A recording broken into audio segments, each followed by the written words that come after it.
अच्छा, एक स्टोरी सुनाता तुमको। एक राजा था, नया नया राजा बना था। राजा का नाम क्या था? टैंस्टफ। तो उसने डिसाइड किया कि मैं ना बहुत बड़ा राजा बनना चाहता हूँ। फिर देखा कि लोगों की समस्या इकोनॉमिक्स से जुड़ी होती है, तो उसने अपने राज्य के जितने भी एकेडमिशियंस, ग्रेटेस्ट इकोनॉमिस्ट थे, उन सबको बुलाया अपने सभा में। उन्हें कहा कि आप जाइए और 1 साल का समय लीजिए और जितनी भी इकोनॉमिक नॉलेज है पूरे वर्ल्ड की, उसको गैदर कीजिए और एक इंफॉर्मेशन लेके मेरे पास आइए। तो सारे इकोनॉमिस्ट चले गए। 1 साल के बाद जब वो वापस आए तो काम लेके आए। तो लेट्स से वो 10 इकोनॉमिस्ट थे, तो 10 वॉल्यूम ऑफ बुक्स आई राजा के पास। अब 1 साल हो गया था, राजा बिजी हो चुका था। तो राजा बोला कि यार ये तो 10 वॉल्यूम है एंड थिक वॉल्यूम। तो राजा बोला कि ऐसा कीजिए, आप 6 महीने जाइए और ये जो 10 वॉल्यूम है ना, उसको 1 वॉल्यूम में कंडेंस करके लाइए। फिर चले गए। उसके बाद 6 महीने के बाद वो लोग आए, 1 वॉल्यूम जो काफी। फिर राजा और बिजी हो चुका था, तो बोला कि यार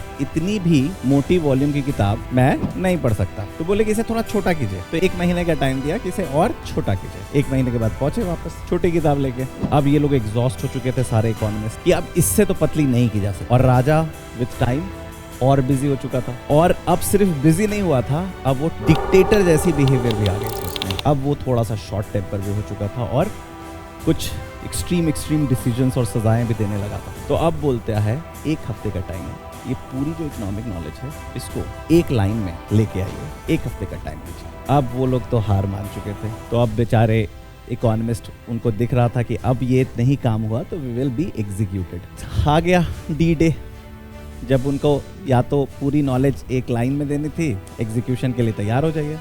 तो फिर वो 10 इकोनॉमिस्ट ने डिसाइड किया कि चलो मरने से पहले एक अच्छा मील तो साथ ले ले। तो वो लोग लंच लेने के लिए एक रेस्टोरेंट पहुंचे। 10 ने खूब जम के अच्छा लंच लिया। आखिरी लंच था तो लेना ही होगा अच्छे से। लेकिन इतने सारे हार्डशिप के बाद उनके पॉकेट में 1 रुपए नहीं बचे थे। तो लोगों ने लंच खाया। जब पेमेंट करने की बारी आई तो उन्होंने कहा भाई पैसे तो है नहीं। जो रेस्टोरेंट ओनर था वो आया और उन्हें बैश किया, और बैश करते करते एक लाइन बोला, there and no such thing as a free lunch. और अचानक से उसमें एक इकोनॉमिस्ट बोला कि हम लोग बच गए। This is the only economics which the world operates on. तो तुम लोगों को जो भी लगा रात को तुमने किया वो फ्री नहीं था, उसकी हेवी कॉस्ट थी। आज जो तुम यहाँ पे बैठ के तैयारी कर रहे हो, रोज 3 घंटे के लिए आ रहे हो, किसी चीज के लिए आ रहे हो, अगर यहाँ 3 घंटे आने के बदले कुछ और बड़ी चीज मिस कर रहे हो तो इसका मतलब कुछ घाटे का सौदा कर रहे हो। अगर तुम्हें लगता है कि नहीं 3 घंटा is going to be what I am looking for, what is going to be my worth, तो सही डिसीजन है।